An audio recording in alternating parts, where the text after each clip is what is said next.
देख रहे हैं सिटी इंडिया न्यूज चैनल हक की आवाज।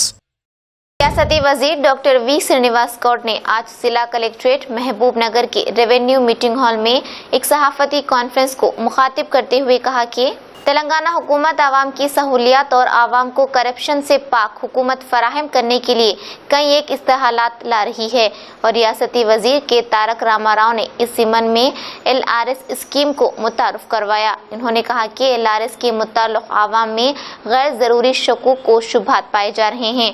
उन्होंने बताया कि बल्दिया की जानिब से बाकायदा बनाए गए जायदादों को LRS करवाने में कोई परेशानी नहीं होगी।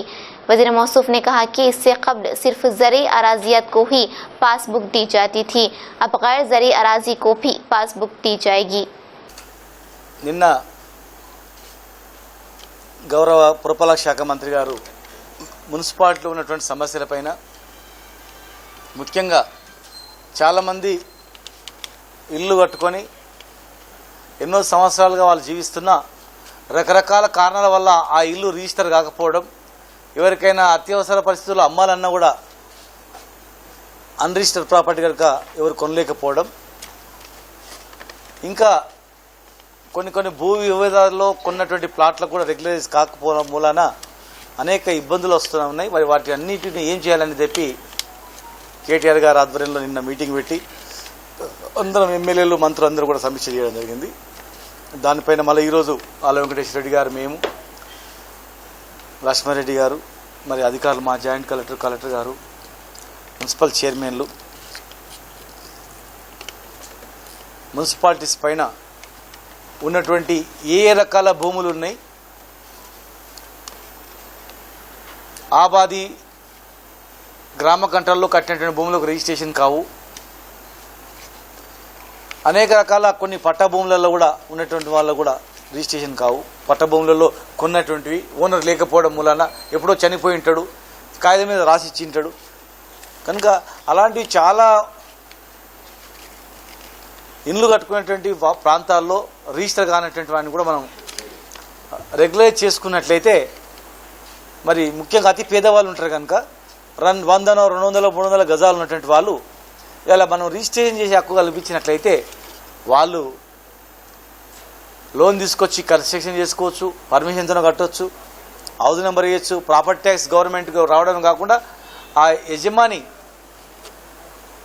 ఏదైనా అవసరాల నిమిత్తం అమ్మనా కూడా ధర వస్తుంది, లేదు 2 ఫ్లోర్లు వేసుకోవాలని కూడా పర్మిషన్ వస్తుంది, లోన్ వస్తుంది, అన్ని రకాలుగా అవకాశం ఉంటుందని చెప్పి ఇప్పటివరకు ఎవరు కూడా ఆలోచన చేయండి. గౌరవ ముఖ్యమంత్రి గారి డైరెక్షన్తో మరి మున్సిపాలిటీలో ఉన్నటువంటి దానిపైన దృష్టి పెట్టడం జరిగింది. రేపటి నుంచి సంబంధించిన అధికారులందరూ కూడా మేము ఈ ప్రాంతాలకు వచ్చినప్పుడు ఖచ్చితంగా ఆ వివరాలన్నీ కూడా ఇవ్వాలి. మీకు ప్రయోజనాలు చేయడానికి మాత్రమే వాళ్ళు వస్తున్నారు తప్ప మీకు చెడు చేయడానికి కాదు అనేది మాత్రం మీరు గుర్తుపెట్టుకోవాలి. ప్రభుత్వం ఏ పని చేసినా ప్రజల ప్రయోజనాల గురించే, ప్రజల యొక్క మేలు గురించే ఆలోచన చేసే ప్రభుత్వం ఇది. అతి పేదవాళ్ళు, తక్కువ ఉన్నటువంటి వాళ్ళకు కూడా సంఖ్య ఏదైనా కావచ్చు, వాళ్ళకు న్యాయం చేయాలనేటువంటి ఉద్దేశంతోనే మా ముఖ్యమంత్రి గారు ఆలోచన చేస్తారు లక్ష్యం.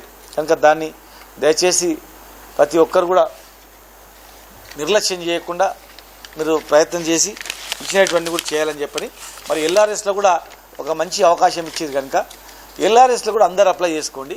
మీకు ఏదైనా డౌట్ ఉంటే ఒక 1000 రూపాయలు కదా, 1000 రూపాయలు పెట్టి మీరు అప్లై చేసుకోండి. ఇంకా తగిన సమాచారం తర్వాత ఇవ్వచ్చు. ఒకవేళ ఇల్లు కట్టుకొని ఉంటారు, అనాథ ఇల్లు కట్టినాడు, ఆ ఇల్లు కట్టిన డౌట్ నేను చేయొచ్చా లేదు, ఇల్లు కట్టినా కూడా నీ ప్లాట్ను LRS చేయించుకో, నీ ప్లాట్ రెగ్యులర్ అవుతుంది. రేపు నీవు ఇల్లు కట్టుకొని కులగొట్టి మళ్ళీ కట్టుకోవాలన్నప్పుడు ఈజీగా పర్మిషన్ దొరుకుతుంది. అప్పుడు మనకు లేఅవుట్ ఉన్న ప్లాట్లలో ధర ఎంత ఉంటుంది, ఆ పక్కనే అనాపూర్ లేఅవుట్లలో ధర ఎంత ఉంటుంది ఆలోచన చేసుకోవాలి. లేఅవుట్లో ఉన్న ప్లాట్ మనం అమ్ముదామంటే సరైన ధర వస్తుంది. లేఅవుట్లో ఉన్న ప్లాట్లో మనం ఇల్లు కట్టుకుంటే ఒక భద్రత ఉంటుంది. లేఅవుట్లో ఉన్న ప్లాట్లో మనం ఇల్లు కట్టుకున్నట్లయితే అన్ని సౌకర్యాలు ఆటోమేటిక్గా ఉంటాయి, రోడ్లు వెడల్పు ఉంటాయి, నీళ్ళు వస్తాయి. అన్నపూర్ లేఅవుట్లో వాడు రోడ్లు అమ్మిపోయి ఉంటాడు, పార్కులు అమ్మిపోయి ఉంటాడు, కష్టం ఉంటుంది. नाज़रीन, आपको हमारे न्यूज़ और एंटरटेनमेंट प्रोग्राम पसंद आते हो तो हमसे जुड़े रहने के लिए YouTube पर सब्सक्राइब करें, Facebook पर फॉलो करें और Instagram पर फॉलो करें और आप देखते रहिए सिटी इंडिया न्यूज़, हक़ की आवाज़।